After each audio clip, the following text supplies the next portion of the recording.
إن الله وملائكته يصلون على النبي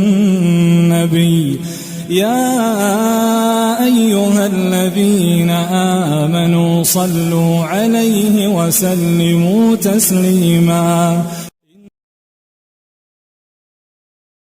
سلام الله عليكم ورحمته وبركاته. معكم مي عبد الكريم، مذيعة قناة اليوم السابع الرياضية. مرحبا بكم في قناة اليوم السابع الرياضي، مع الإثارة، مع المتعة، مع الكورة نبتدي الحكاية. مع احترامي للجميع، مصر في كل بطولة لازم تبقى المرشح رقم واحد.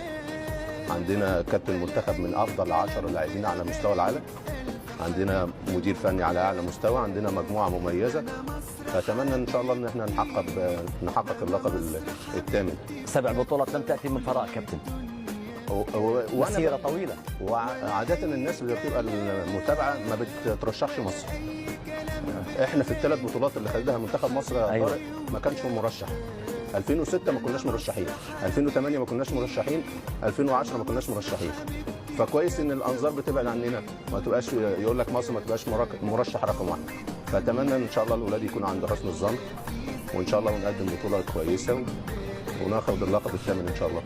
شكرا لمشاهداتكم. لو سمحتم ما تنسوش تشتركوا في القناة وتفعلوا زر الجرس لكي يصلكم كل جديد من أخبار الكرة وأخبار اللاعبين والمباريات.